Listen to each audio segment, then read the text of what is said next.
Assim nós te suplicamos ajuda e te louvamos agradecidos. Em nome de Jesus.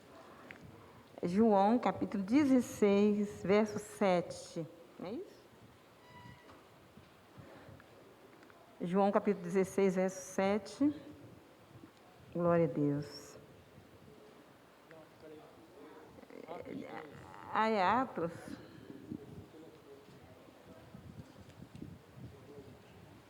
Perdão, amados. Atos, capítulo 2, verso 1, né? Atos, capítulo 2, verso 1. Logo depois de João. Amém. Graças a Deus. A descida do Espírito Santo. Sentimos falta de alguns irmãos na escola dominical. Falta não, amados. Vamos crescer. Cumprindo-se o dia de Pentecostes, estavam todos reunidos no mesmo lugar. Pai, queremos pedir ao Senhor, meu Pai, o poder da unção a cada dia, para permanecermos unidos, Senhor, no mesmo lugar que o Senhor quer que nós venhamos a estar. Deus querido, unge cada coração, unge, meu Senhor, para que nossa mente possa entender, meu Pai, a mensagem de cada louvor em adoração ao Senhor. E a palavra, a mensagem dessa noite, ó Deus, venha de encontro a cada coração, traduzindo aquilo, meu Pai, que o Senhor tem para nós. Nós te suplicamos assim e te bendizemos por todo o teu povo reunido e unido na face da terra. Em nome de Jesus. Amém. Graças a Deus.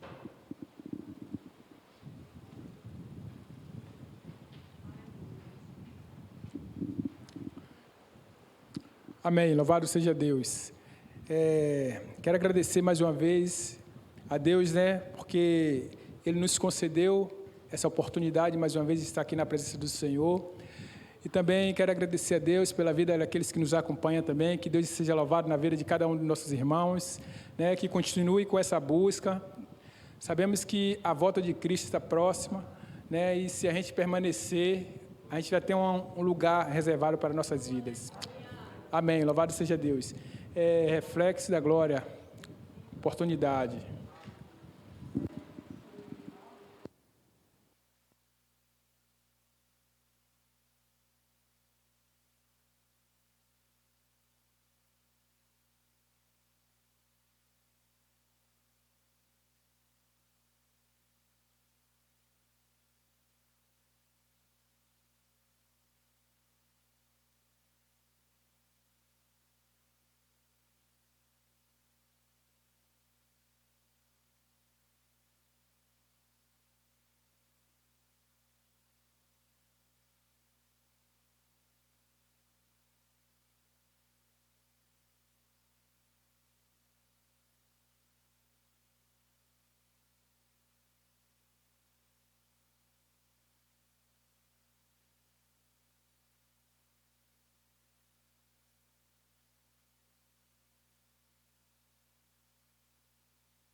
Aleluia, isso, louvado seja Deus.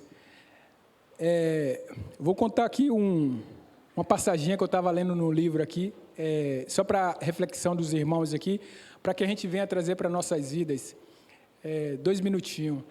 Certo tempo, tinha um homem que estava condenado à morte.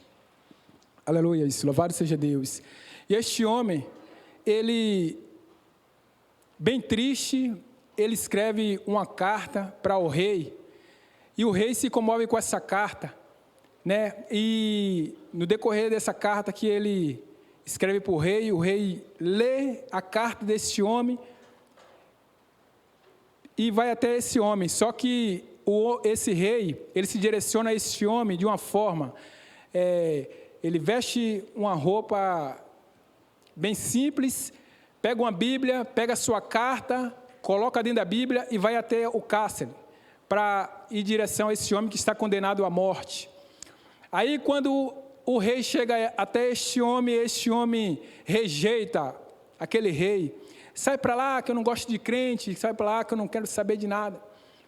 Aí o rei, mais uma vez, insiste naquele homem, né, dá ouvido o que ele tinha para falar, e aquele homem, mais uma vez, o rejeita. Aí o rei vai embora, muito triste, porque ele se comoveu com a carta, ele vai embora muito triste. Aí o camarada que estava lá tomando conta, bateu na porta e falou assim: por que você rejeitou aquele homem que veio aqui te visitar? Aquele homem ali que veio aqui até você é o rei, ele ia te dar a sua liberdade. E aquele homem ficou muito triste, e muitas das vezes acontece com nossas vidas. Quantas vezes a gente rejeitamos o nome do Senhor, quantas vezes as pessoas estão na presença do Senhor e rejeitam, porque o Senhor está na porta do nosso coração todo dia batendo para fazer morada, e muitas das vezes a gente rejeita o Senhor, o Rei.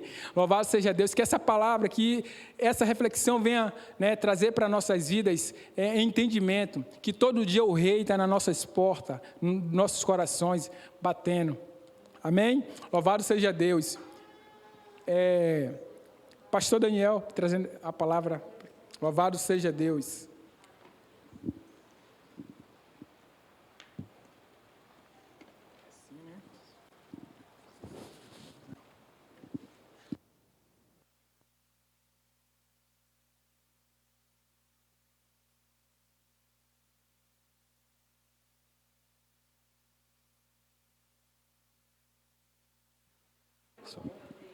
Por favor, por favor.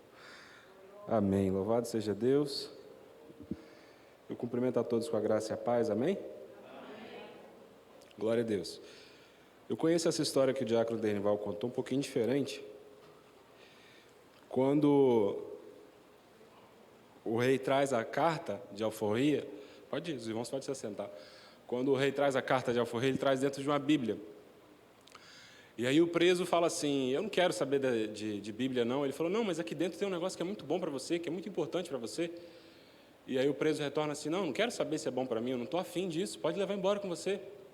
E aí quando ele sai, o carcereiro bate na porta da grade e fala assim: rapaz, você foi muito mais do que ignorante, você sabe o que tinha dentro daquela Bíblia? E ele fala assim: tinha os Salmos, os Provérbios, tinha o Evangelho, tinha a carta de Apocalipse, tinha tudo isso. Ele falou: não, rapaz, ali dentro estava o perdão que você precisava para sair daqui. E aí ele bota a mão na consciência, bota a mão na cabeça e cai na consciência de que nenhum pecador vai para o inferno pelos pecados que cometeu. Qualquer pecador vai para o inferno pelo perdão que não aceitou. Cristo continua com a porta do perdão aberta para todos nós. Amém? Amém? Louvado seja Deus.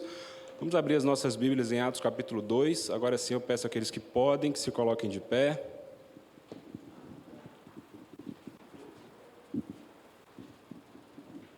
Atos capítulo 2, versículo 1.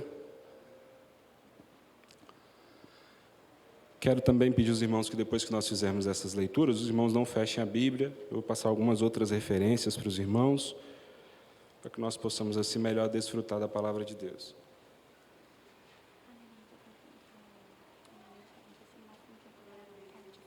Tá. Diz assim a palavra de Deus, Atos capítulo 2, versículo 1 ao 7. Diz assim a palavra de Deus: Chegando o dia de Pentecostes, estavam todos reunidos num só lugar. De repente veio do céu um som como de um vento muito forte e encheu toda a casa na qual estavam assentados. E viram o que parecia línguas de fogo, que se separaram e pousaram sobre cada um deles. Todos ficaram cheios do Espírito Santo e começaram a falar noutras línguas, conforme o Espírito capacitava. Havia em Jerusalém judeus, tementes a Deus, vindos de todas as nações do mundo. Ouvindo-se este som, ajuntou-se uma multidão que ficou perplexa, pois cada um os ouvia falar na sua própria língua. Tem que abaixar um pouquinho o microfone do altar.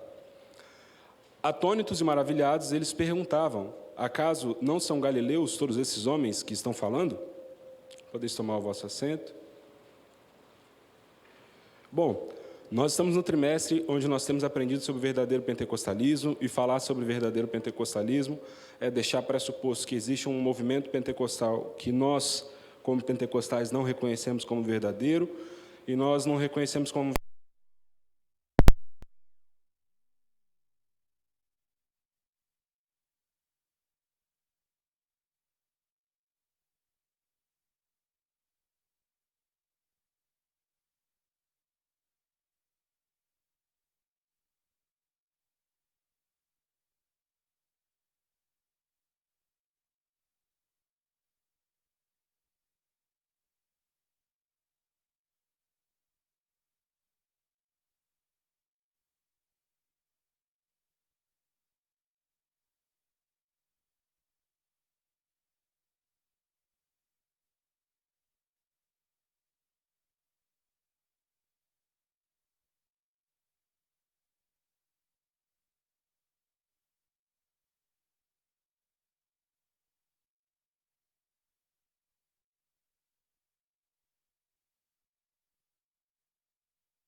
Lucas capítulo 1, Lucas começa dizendo assim: ô Teófilo, Eu sei que muita gente já se preocupou em organizar as coisas que Cristo fez.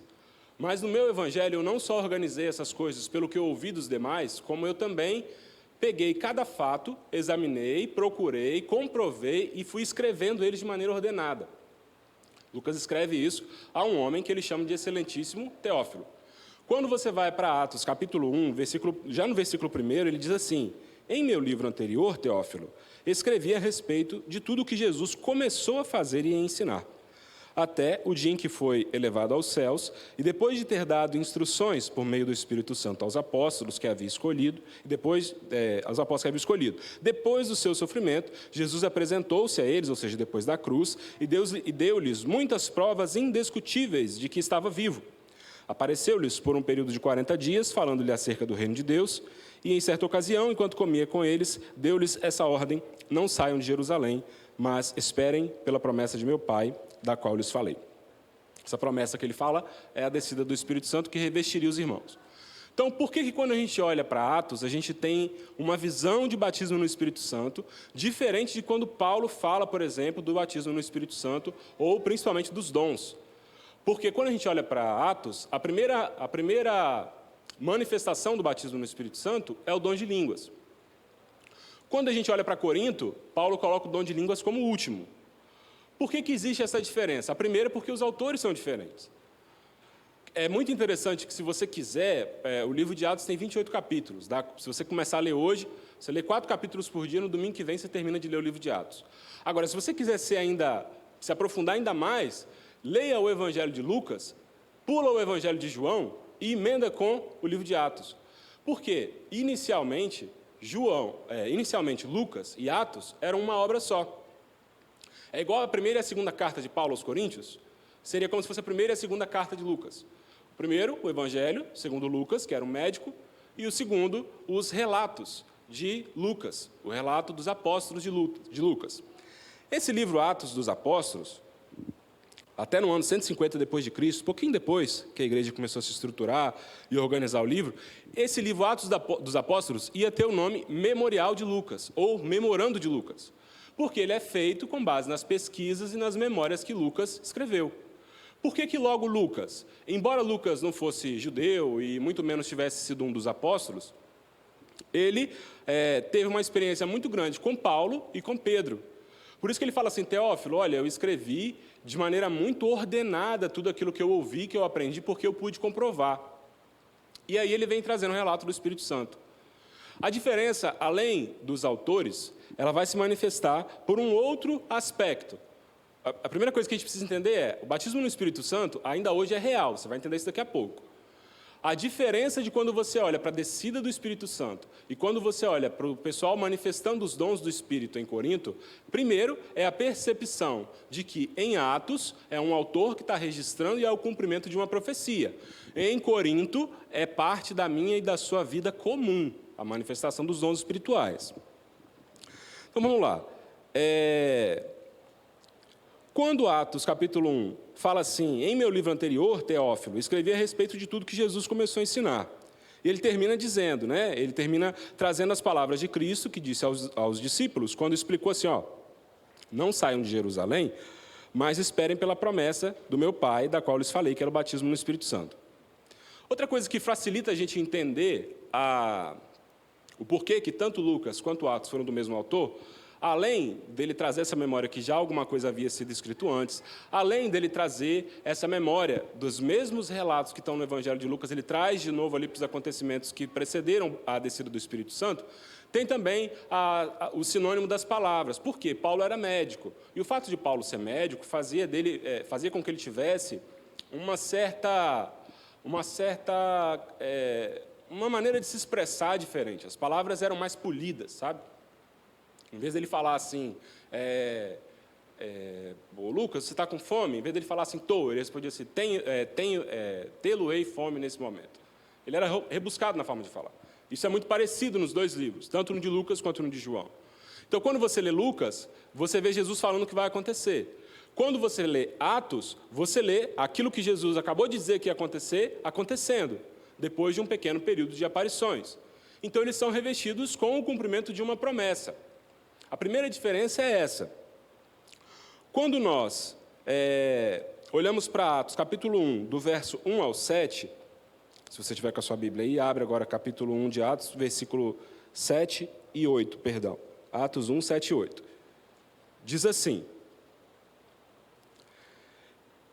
palavras de Jesus, ele lhes respondeu, não lhes compete saber o tempo ou as datas que o Pai estabeleceu pela sua própria autoridade, mas receberão poder quando o Espírito Santo descer sobre vocês e serão minhas testemunhas em Jerusalém, e isso está em Atos capítulo 1, do verso 1 até o capítulo 6, verso 7, em toda a Judéia e Samaria, e isso está do capítulo 6, versículo 8 até o capítulo 9, verso 31, e até os confins da terra, que está em Atos capítulo 9, 32 até 28, 31, que termina com Paulo chegando em Roma. Então, mais um cumprimento de profecia. Perceba que o livro de Atos, na verdade, é um relatório de profecias que se cumpriram no início da história da igreja. Entenderam? O batismo de Atos é diferente do batismo de hoje, com certeza. Da mesma forma que hoje em dia, eu acredito que se você tem um mínimo de leitura bíblica, você não espera que Deus literalmente abra o oceano para você atravessar em algum lugar, ou abra o mar para você passar em algum lugar. Por quê? Foram atos proféticos e milagrosos que aconteceram em um determinado momento. O que acontece em Atos capítulo 2 é a descida do Espírito Santo. E aí todos foram cheios. Se ele já desceu, tem por que ele continuar descendo de novo? Ele já desceu. Da mesma forma como Cristo já foi crucificado pelo castigo que nos traz a paz. E se ele já foi crucificado, não tem por que ele ser crucificado todos os dias. Ele já foi crucificado. Está conseguindo entender? Então, a primeira importância do livro de Atos e a primeira diferença do livro de Atos é que ele tem o objetivo de ensinar e de mostrar para mim e para você que aquelas profecias ditas por Cristo não cessaram na cruz. Eu me lembro que eu era muito pequeno e meu pai gostava muito de Cazuza, e tinha uma música do Cazuza que dizia assim, os meus heróis morreram de overdose. E era muito por causa do cenário político da época. O que ele estava querendo dizer com isso? Aqueles em quem eu me espelhava e aqueles que eram os meus referenciais de Porto Seguro morreram. E agora, o que vai ser de mim? Estou sozinho no meio do mar. Quando os discípulos viram Cristo sendo crucificado, o herói deles estava morrendo naquela cruz. Então, era necessário que as profecias continuassem a se cumprir para que a fé deles fosse constantemente aquecida e eles entendessem, acima de tudo, que o Cristo que falou com eles antes da cruz era o mesmo Cristo que continuava na vida deles após a cruz. Perceberam a diferença? Então, embora o livro de Atos, capítulo 2, seja o mais conhecido para falar sobre o Espírito Santo e a descida do Espírito Santo, o batismo no Espírito Santo não é única e exclusivamente daquela forma que acontece. Porque aquilo ali foi um ato pontual, foi uma situação pontual, foi o cumprimento de uma profecia. Ele não foi algo natural na minha e na sua vida. Houve um momento em que o dízimo entra nas leis como uma ordenança. Deus dá uma lei ao povo quanto ao dízimo. Só que quando você chega no Novo Testamento, isso é tão natural na vida das pessoas que já não vem mais como lei. Vem como orientação através de Paulo. Fala assim, vocês disseram que iam contribuir com os irmãos que estão passando necessidade lá na Judéia, mas eu quero pedir a vocês que não façam apenas de palavras, mas que os façam com atitude. Então, bota a mão no bolso, tira o dinheiro e oferta, porque a gente precisa ajudar os irmãos. Ou seja, era algo natural da vida das pessoas. Né? E outra coisa interessante, quando Lucas escreve, tanto no Evangelho de Lucas quanto em Atos, há um homem chamado Teófilo. Teófilo era um nome absolutamente comum, extremamente comum. Era igual se eu chegar para você aqui hoje e dizer assim, ontem eu saí com o irmão José. Se você conhece a igreja, você vai saber que aqui agora tem pelo menos 2 José. Com qual dos 2 que eu saí? Com qual dos 2 que eu dei um passeio ontem? Em qual dos 2 que eu resolvi um problema? Eu ia ter que especificar. A palavra Teófilo aqui aparece não como um homem específico, porque Teófilo significa amigo de Deus. E o livro esses 2 relatos a Teófilo é para que fosse lido a mim e a você. Porque eu e você somos hoje amigos de Deus, porque a inimizade que havia entre você e Deus foi desfeita na cruz. Através do perdão dos nossos pecados, nós nos tornamos amigos de Deus. Amém? Então, a carta, tanto o Evangelho de Lucas quanto o livro de Atos, é para mim e para você. É para dizer assim, olha, os Evangelhos vão terminar com a crucificação. Agora, presta atenção que haviam pessoas depois da crucificação que compreenderam o cumprimento das profecias porque elas eram reais, elas eram verdadeiras. Por isso, elas são importantes para mim e para você. Atos capítulo 2, versículo 4 diz assim, todos ficaram cheios do Espírito Santo e começaram a falar noutras línguas, conforme o Espírito os capacitava. Ainda no capítulo 2, Dos versos 14 ao 18, diz assim: Então Pedro levantou-se com os 11 e, em alta voz, dirigiu-se à multidão. Homens da Judéia e todos os que vivem em Jerusalém, deixe-me explicar-lhes isso. Ouçam com atenção. Estes homens não estão bêbados, como vocês supõem. Ainda são 9 horas da manhã. Pelo contrário, isto é o que foi predito pelo profeta Joel. A gente sabe que a lei e os profetas foram até João. Qual João? João Batista.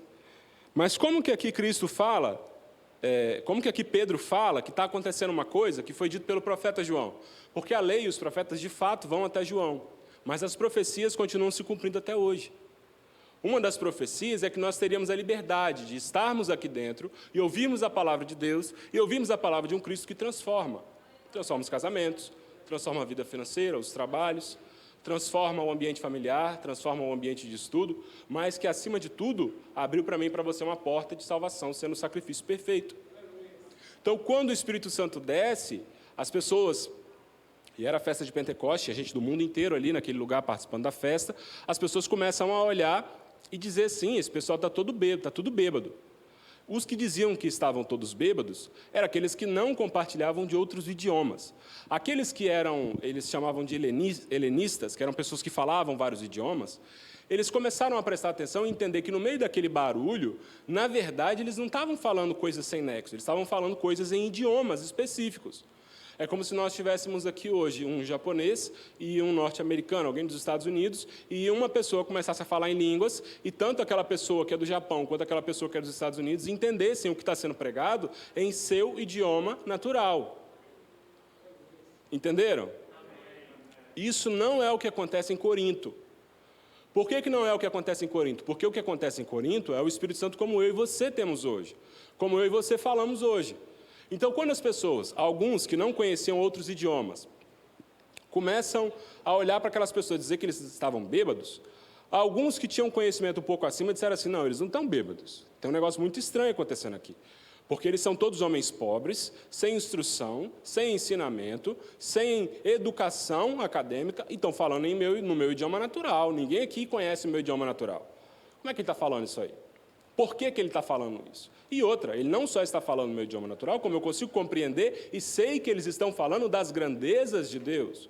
Eles estão, da forma deles, me anunciando um Deus que é muito maior do que esse que eu vim servir, achar que vim servir aqui através da festa de Pentecostes.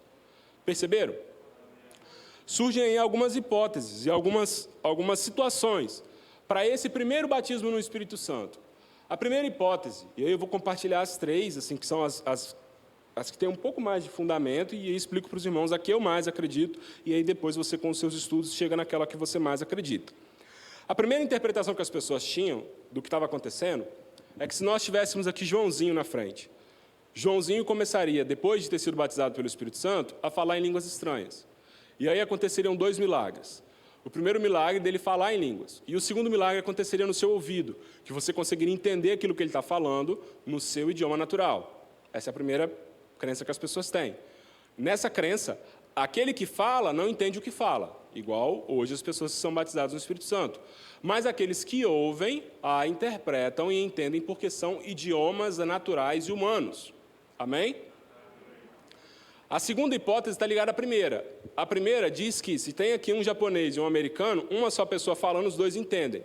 A segunda hipótese diz que cada uma daquelas pessoas foi capacitada pelo Espírito Santo a falar em um só idioma, em uma outra só língua, de forma que só uma outra nacionalidade conseguiria entender. Beleza? E, nessa segunda hipótese, eles também não entendem aquilo que eles falam. E na terceira e na última hipótese, eles continuam sem entender aquilo que eles falam, mas Deus simplesmente os capacitou com a facilidade de ter outros idiomas. Então, não necessariamente para eles era algo assustador, era algo novo, porque eles não compreendiam, mas sabiam que se tratava de outro idioma, e não de língua dos anjos, como nós normalmente lemos ou ouvimos. Entenderam? São essas 3 hipóteses. A hipótese que eu, particularmente, considero a mais fundamentada é que Deus deu a eles, de maneira particular, a capacidade de falar em outros idiomas, não era algo desordenado nem bagunçado, e aí eu torno a dizer que a gente reconhece o verdadeiro movimento pentecostal por causa da organização, principalmente dos cultos e dos encontros. Eles era algo extremamente organizado, eles tinham ciência que eles estavam falando em outros idiomas, não entendiam o que estavam falando, e automaticamente um outro milagre acontecia no ouvido daqueles que escutavam o que estava sendo dito. Porque, novamente, só os helenistas, só aquelas pessoas que conheciam outros idiomas, obviamente entendiam o que estava sendo dito. E isso era um cumprimento de profecia. O livro de Atos é todo marcado pelo cumprimento de profecias, porque a lei e os profetas vão até João Batista, mas as profecias continuam se cumprindo até hoje. Então, assim como Cristo já tinha dito para eles, vocês vão ser minha testemunha em Samaria, que os judeus não eram bem recebidos, vocês vão ser minhas testemunhas na Judéia, que eles eram bem recebidos, e vocês vão ser minhas testemunhas até os confins da terra. Porque Cristo já estava dizendo para eles, a perseguição vai ser tão acirrada que vocês vão ser espalhados por todos os 4 cantos do mundo, e o Espírito Santo é necessário para que vocês saibam anunciar as grandezas de Deus em outras nacionalidades, em outras nações onde vocês chegarem. Porque não adianta nada você ir para a Coreia do Norte, para a Coreia do Sul, ou para o Iraque, ou para qualquer lugar que você tenha a melhor das intenções se você não souber falar o idioma nativo. Você vai ficar completamente perdido. É a mesma coisa de você ter $1 milhão no meio de um deserto. Você vai fazer o quê com $1 milhão no meio do deserto? Você vai beber $1 milhão? Não vai. Você vai comer aquele $1 milhão? Você pode tentar, mas eu te garanto que não vai ser muito bom. Então, da mesma forma que Cristo sabia que se os apóstolos se espalhassem, para o crescimento do reino de Deus seria ótimo, mas sem o revestimento do Espírito Santo, que era a capacitação dos idiomas, eles não conseguiriam.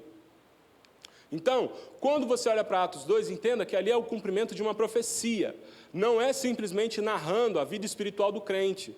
Porque se a gente tivesse apenas o relato de Atos 2, falando sobre o batismo no Espírito Santo, a descida do Espírito Santo, seria difícil de nós entendermos as línguas estranhas que nós falamos hoje. Por que seria difícil? Porque ali era o cumprimento de uma profecia. Agora, quando a gente chega em 1 se você tiver com a sua Bíblia aberta, por gentileza, 1 Coríntios capítulo 14, do verso 14 ao 19, a gente vai ver o Espírito Santo o batismo com o Espírito Santo tendo uma outra função. Primeira carta de Paulo aos Coríntios, capítulo 14, dos versos 14 ao 19.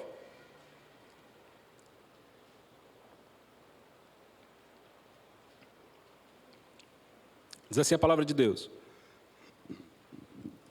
Pois, se eu oro em língua, meu espírito ora, mas a minha mente fica infrutífera. Então o que farei? Orarei com o espírito, mas também orarei com o entendimento. Cantarei com o espírito, mas também cantarei com o entendimento. E quando ele fala com o espírito aqui, é literalmente línguas estranhas. Continua-se assim a leitura. Se você estiver louvando a Deus em espírito, ou seja, em línguas, como poderá aquele que está entre os não instruídos dizer o amém à sua ação de graças, visto que não sabe o que está dizendo? Então Paulo está falando assim, olha, falar em línguas é necessário e é importante para a vida da igreja, porque é uma evidência do batismo no Espírito Santo. Mas que proveito teria se os nossos cultos fossem todos voltados em todos falando línguas estranhas ao mesmo tempo? Eu estou aqui exatos 26 minutos falando com vocês. Vocês já entenderam que o livro de Lucas e o livro de Atos era uma só obra, feita por um mesmo autor. Você já entendeu que o batismo no Espírito Santo que acontece em Atos 2 é diferente do que faz parte da nossa vida no cotidiano. O que faz parte da nossa vida no cotidiano está nas cartas de Paulo e não em Atos 2, porque ali foi uma capacitação do Espírito em uma profecia se cumprindo. Você já entendeu que o Espírito Santo ele é real, ele é necessário, ele é um milagre e é uma bênção para mim e para a sua vida, mas você também já entendeu que os nossos cultos não podem ser todos voltados em que todos falem línguas estranhas. 27 minutos agora que eu falo com vocês. Se eu estivesse há 27 minutos falando em línguas estranhas aqui na frente, e eu poderia fazer isso pelo batismo no Espírito Santo, eu pergunto a vocês, que proveito vocês teriam? O que vocês sairiam daqui aprendendo? Para aqueles que são, ou para aqueles que não têm uma certa instrução, ou um certo conhecimento da Bíblia, podia sair daqui espantado, achando que eu sou espiritual, porque você me viu falar mais de 20 minutos em línguas estranhas. Aqueles que já têm um pouquinho mais de intimidade com a palavra de Deus, teriam o seguinte pensamento, ou ele estava muito emocionado, e ele não soube se conter, ou então ele não tinha o que falar e quis promover algum tipo de movimento que me causasse espanto.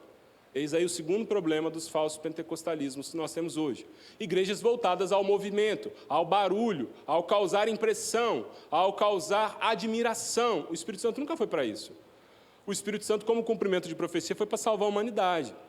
Se as pessoas se espantavam ou não, o problema delas. Mas o Espírito Santo veio para salvar a humanidade. Então, Paulo está dizendo assim, olha, vocês precisam aprender a buscar melhor os dons espirituais, porque falar em línguas é muito importante. Eu falo muito em línguas, diz Paulo. Paulo chega a dizer para os irmãos que, dentre todos nós aqui, eu sou o que mais fala em línguas estranhas, porque eu sei que é edificante. Agora, quando eu estou com vocês, eu prefiro falar 5 palavras em ciências inteligíveis, ou seja, em palavras que vocês conheçam, do que 1000 palavras em línguas estranhas que ninguém consiga discernir nada. Observe a transição. Quando o Espírito Santo desce em Atos 2, é um cumprimento profético. Ele é local, é pontual, aconteceu em Atos capítulo 2, em Jerusalém, na festa de Pentecostes. Ponto. Aconteceu.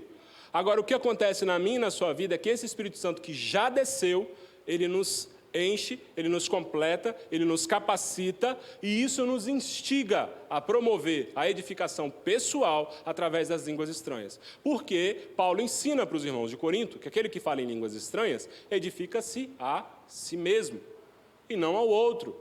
Se você fala em línguas estranhas na minha frente, você está se edificando. Você vai ficar ali 1 hora falando, eu não vou entender nada. Então, o verdadeiro pentecostalismo entende que quando nós oramos em línguas, cantamos em línguas, nós nos expressamos em línguas, nós nos edificamos a nós mesmos, porque conversamos com Deus, isso Paulo explica. Quando nós falamos em línguas, nós conversamos com Deus. Mas agora, ele continua dizendo para os irmãos assim, pode ser que você esteja dando graças muito bem, mas o outro não é edificado. Dou graças a Deus por falar em línguas mais do que todos vocês. Todavia, na igreja, prefiro falar 5 palavras compreensíveis para instruir os outros a falar 10.000 em línguas estranhas. A primeira coisa que a gente entende é o aspecto profético, né, da profecia, parou em Atos 2, aconteceu em Atos 2. Depois de Atos 2, o Espírito Santo perde o teor profético e começa a ter um teor de comunhão. O batismo no Espírito Santo não é uma coisa, pelo menos não deveria ser uma coisa, que nos cause medo, que nos cause preocupação, que nos cause desespero, aflição. Ele deveria ser tão natural quanto o desejo de orar, porque o batismo no Espírito Santo faz parte da comunhão. Se você espera que o seu batismo no Espírito Santo seja as pessoas olhando para você e vendo um vento descendo do céu, e esse vento encostando em você, e uma língua repartida de fogo em cima de você, para você perceber que o Espírito Santo está ali, você nunca vai ser batizado com o Espírito Santo. Porque isso foi uma situação profética de Atos 2. O batismo no Espírito Santo que Paulo ensina para os outros irmãos, e aí a gente precisa lembrar que o Novo Testamento é predominantemente, depois de Cristo, visão de Pedro e visão de Paulo. Pedro, infelizmente, a visão dele se volta muito para os judeus. Tanto é que Paulo se denomina como apóstolo dos gentios. Então, Paulo sabia que ele estava falando com pessoas igual a mim e a você. Pessoas que não eram muito instruídas na palavra de Deus, pessoas que não eram muito instruídas na lei de Deus, pessoas que já haviam desistido de caminhar na lei de Deus, pessoas que já haviam desistido de seguir a lei de Deus. Porque quando eu e você olhamos para a lei, nós entendemos que a lei é perfeita demais para nós. Não existe ser humano no mundo que consiga cumprir a lei em sua totalidade, em sua integralidade.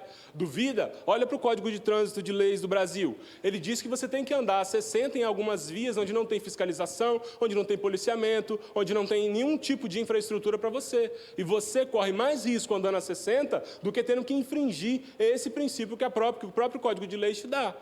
Por quê? A lei é perfeita demais para que nós a cumpramos em sua integralidade. Percebeu? Foi um exemplo banal, bem banal, irmãos. Estou dizendo que ninguém tem a liberdade de infringir a lei. Estou explicando que eu tenho certeza que acontece na vida de qualquer condutor e que você muitas vezes faz isso pela sua própria segurança. Porque, embora muitos sinais não desativem durante a madrugada, as próprias autoridades rodoviárias dizem, de madrugada não parem determinados sinais. Se você percebe que tem condição de passar, então passe. Percebe como a própria lei é diferente daqueles que falam da lei? Paulo diz assim, a lei é perfeita demais para que nós a cumpramos. Então, quando Paulo falava aos gentios, muitas vezes ele falava com pessoas que já haviam desistido. Esse negócio de estar em comunhão com Cristo, estar em comunhão com Deus, não é para mim, porque é perfeito demais. E eu sou imperfeito demais. E aí Paulo dizia assim, é para isso que serve o Espírito Santo. É nesse ponto que o Espírito Santo te ajuda. Porque eu e você, por nós mesmos, somos falhos, pecadores, miseráveis, tendenciosos ao erro, inclinados à falha, inclinados ao pecado. Mas quando o Espírito de Deus transborda nas nossas vidas, nós somos regenerados. E isso é profético na minha e na sua vida, porque é o cumprimento de uma profecia. Porque através de Cristo nos foi aberta a porta para que nós acessássemos a nossa salvação. Percebeu a diferença? Por isso que quando você olha para Atos 2, você tem a impressão que, peraí, teve batismo com o Espírito Santo na minha igreja, mas o batismo lá não foi igual ao de Atos 2, não, e nunca mais vai ser. Porque aconteceu, o Espírito Santo já desceu, ele já está aqui. O Evangelho de Lucas termina dizendo assim, Jesus dividiu o pão com os irmãos e tal, participou com eles ali e falou, ó, agora eu vou para o Pai, vocês permaneçam todos unidos, porque o cumprimento da profecia vai vir. Qual que é o cumprimento da profecia? É o Espírito Santo. Por que Cristo diz aquilo? Porque, por mais que ele esteja aparecendo depois da cruz para os discípulos, ele está dizendo assim, olha, eu estou indo para o Pai agora por definitivo e o Espírito já vem. Então permaneçam unidos, porque ele breve vem para fortalecer vocês, para ser o cumprimento da profecia para vocês. Então, o batismo no Espírito Santo que você vai ter e que você vai presenciar não vai ser igual ao de Atos 2. O que não anula o batismo com o Espírito Santo. E a gente precisa ter isso muito claro. Outra coisa que a gente precisa ter muito claro é que as línguas estranhas não podem predominar durante o louvor, durante a pregação, durante a ministração de uma oração. Línguas estranhas são uma manifestação do Espírito Santo. Elas não são dom de cura, dom de profecia, dom de ensino, dom de exortação. Não, é um dom pessoal. Então, quando eu ou você falamos em línguas, quem é edificado? Exatamente. As línguas estranhas hoje são para edificação pessoal e particular do crente. Em Atos 2, foi uma capacitação de Deus para que o Evangelho se expandisse pelo mundo. Mas eu preciso te dizer que, por mais que Atos 2 tenha parado em Atos 2, e o que nós temos hoje é uma consequência de Atos 2, você precisa entender que o Espírito Santo é importante na sua vida. Nem todos os crentes serão batizados com o Espírito Santo. Haverão crentes que vão passar a vida inteira e o batismo no Espírito Santo nunca vai acontecer, e é uma coisa que nunca vai chamar a atenção. Outros serão batizados, e aí vem a nossa preocupação com os falsos pentecostalismos, porque o batismo com o Espírito Santo tem o seu lugar muito bem colocado dentro dos cultos e dentro das nossas reuniões. Ele é importante, o Espírito Santo é importante, mas não é ele quem domina o ambiente, porque quem domina é a palavra de Deus. Quando Paulo começa a elencar os dons espirituais, são muitos dons, são várias listas de dons espirituais, nós vamos estudar domingo que vem uma delas, ele começa a listar, e o último dom que ele coloca é o dom de línguas estranhas. Por que é o último dom que ele coloca? Quais são os primeiros? Ele diz assim, primeiramente vem os apóstolos, depois os presbíteros, depois os bispos, depois. Por que ele fala depois? Porque tem uma composição hierárquica de funcionalidades dentro de um culto. E todos esses 3 cargos tinham em particular a ministração das Escrituras. Aquilo que deve dominar os nossos encontros é a palavra de Deus. Se você se espanta com um louvor que é feito com ministração de línguas estranhas, eu me preocupo com a sua espiritualidade. E eu acho que você também devia se preocupar. Se algo só chama a sua atenção quando alguém fala em línguas estranhas, isso me preocupa com a sua espiritualidade. Porque Deus não te chamou para ser alimentado pelas línguas estranhas dos outros. Deus te chamou para te alimentar pela palavra dele. E ele hoje diz para mim e para você, o que aconteceu em Atos 2 foi pontual, mas o Espírito Santo continua inundando a minha e a sua vida, nos inspirando a falar com ele através de línguas, depois do batismo com o Espírito Santo. E acima disso ele diz para mim e para você, que uma vida transformada, alcançada e regenerada pelo Espírito Santo é capaz de produzir algumas coisas que eu vou ler para vocês e que eu tenho certeza que mudaria a vida da maioria de nós que estamos aqui. Gálatas 5, 22 ao 26 diz assim, o fruto do Espírito é amor, alegria, paz, paciência, capacidade de amar, capacidade de ser bom, capacidade de ser fiel, capacidade de ser manso, domínio próprio e controle de suas próprias emoções. Contra essas coisas não há lei. Os que pertencem a Cristo Jesus crucificaram a sua carne com as suas paixões e os seus desejos. Se vivemos pelo Espírito, andemos também pelo Espírito. Não sejam presunçosos, provocando uns aos outros e tendo inveja uns dos outros. Por que nós não podemos fazer isso? Porque nós andamos pelo Espírito. Se está faltando amor na sua vida, no seu casamento, no seu relacionamento com seus filhos, com seus pais, Cristo tem isso para te dar. Se está faltando alegria na sua vida, se você dorme e acorda mergulhado em tristeza, Davi, num salmo, diz assim uma vez, Senhor, até quando eu vou dormir e vou acordar e os meus ossos vão se contorcer de dor durante a madrugada e o meu travesseiro vai acordar inundado, Senhor? Até quando isso vai acontecer? Deus tem alegria para te dar. Paz. Você já deve ter percebido que dinheiro não traz paz. Se dinheiro trouxesse paz, pessoas ricas não tiravam a própria vida. Deus tem paz para te dar. Paciência, se você é uma pessoa muito irritada, muito nervosa, muito estourada, muito acelerada, Tudo você já está preparado. Você está sentado aí agora, eu não estou vendo que você está de máscara, mas sua mandíbula está travada, porque você está pronto para brigar a qualquer momento. Eu preciso dizer que Deus tem para você paciência, capacidade de amar, capacidade de ser bom. Se você se sente corroído pelo orgulho, pela prepotência, aquele famoso jargão, quando a farinha é pouca, meu pirão primeiro, se isso rege a sua vida, Deus quer te dar a capacidade de ser bom com os demais. Deus quer te dar a condição de amar os demais. Os meus pais falharam comigo, os meus irmãos falharam comigo, os meus amigos falharam comigo, e eu vou te dar uma certeza, eles vão continuar falhando porque eles são imperfeitos igual você, e amanhã você vai falhar comigo, e eu vou precisar desse fruto do Espírito, que é a capacidade de olhar para você e te amar. Talvez o marido já não consegue mais olhar para a esposa e ver capacidade de amar e vice-versa. E Deus tem isso para acrescentar para mim e para você. Atos chama Jesus do príncipe da vida, e onde o príncipe da vida está, a morte não tem espaço. Agora vem um ponto muito específico. Paulo diz para os irmãos de Gálatas, que o fruto do Espírito também, através de uma vida cheia do Espírito Santo, produz a capacidade de nós sermos fiéis. Quantos são casadas, um casamento de 10, 15, 20 anos, e um dos dois continua preso aos pecados sexuais e carnais, à pornografia, à prostituição, ao adultério? Quantas vezes isso acontece? E a pessoa se sente fraca, eu não tenho capacidade, esse é o meu fraco, essa é a minha fraqueza, você já identificou, mas o pecado também não é vitamina para você. Então Cristo está dizendo assim, um dos frutos do Espírito para você é a capacidade de ser fiel. É a capacidade de ser fiel à sua esposa, ao seu marido, aos seus filhos, ao seu líder no ambiente de trabalho, aos seus amigos e, acima de tudo, a Cristo. Porque você vai prestar conta de tudo aquilo que você fez. Todas as suas palavras, atitudes e pensamentos, vai prestar conta de todas elas. E como alguém que vai prestar conta, Cristo nos convida a ter preocupação como nós agimos. Mas ele continua dizendo assim, mansidão, domínio próprio. Quantos não se sentem, eu sou uma pessoa de gênio forte, eu sou uma pessoa de personalidade forte. Me fechou no trânsito, eu já abaixo o vidro e já levanto a mão com um símbolo feio. Me fechou no trânsito, eu já abro o vidro e solto um palavrão. Pisou no meu pé, eu já dou um empurrão para lá, porque as minhas emoções me dominam. Enquanto as suas emoções te dominarem, você vai caminhando a passos largos para o inferno, porque Cristo te chamou para ter uma vida transformada. Cristo diz assim através de Paulo, se nós andamos no Espírito, essas coisas morreram. Porque a carne não te domina mais. Agora a carne só te domina se você quiser ser entregue às suas paixões e às suas concupiscências. E aqueles que querem ser entregues às suas paixões e concupiscências, existe uma porta gigantesca que já está aberta. E um convite de Satanás do outro lado, para você mergulhar num lago de fogo para destruição eterna. E não é esse o desejo de Deus para mim e para você. Uma vida cheia do Espírito Santo também nos faz ter a capacidade ao ouvirmos a palavra de Deus, nos darmos conta de quão miseráveis pecadores e pecadoras nós somos. O arrependimento precisa fazer parte das nossas vidas todos os dias, e ele só acontecerá mediante uma vida cheia da presença de Deus. Se você está aqui hoje e essa palavra incomodou o seu coração, você não se sentiu incomodado apenas porque eu falei uma situação da sua vida.